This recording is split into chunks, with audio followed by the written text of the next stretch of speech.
Hey everyone, this is Course 3, Lesson 76. This is volume of prisms and cylinders. So remember, these are three-dimensional objects.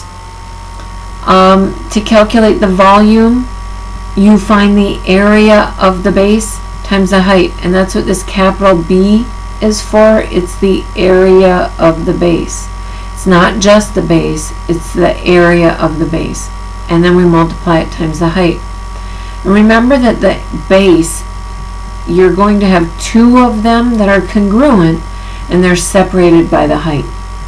And we're going to do two examples. We need to sketch the base of this triangular prism and then find the volume. So looking at this, you can tell that this face and this face are congruent. So those are the bases.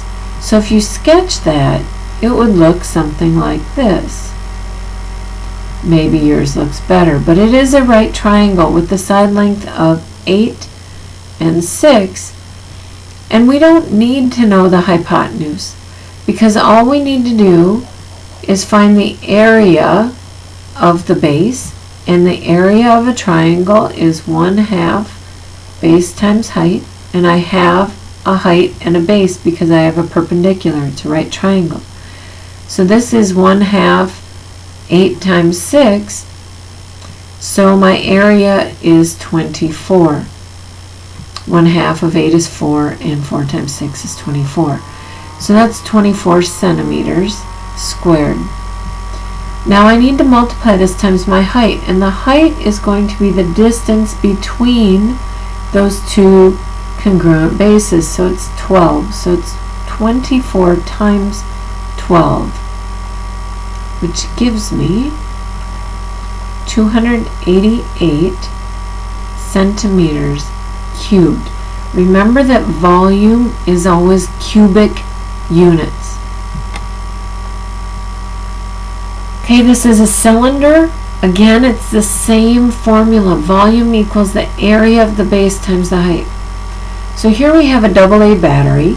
It's about 50 millimeters long, and it has a diameter of about 14 millimeters. So we're going to find the volume, and it's going to be approximate because we're going to use an approximation for pi. So we need to find the area of a base, and the area of a circle is pi times radius squared.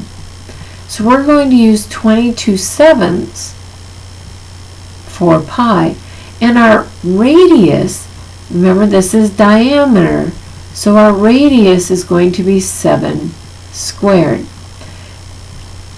Now this is really nice because if I have two 7s up here and I have one down here, I can divide one of each of those out, leaving me with 22 times 7 for my area of the base. So 22 times 7 is 154, and this would be millimeters squared. Now the height is 50, so I need to multiply this times 50, and that will be my approximate cubic millimeters for my volume. Okay, so that's all there is to it. Basically, it's a formula you have to memorize. Volume equals the area of the base times the height. I will see you in class.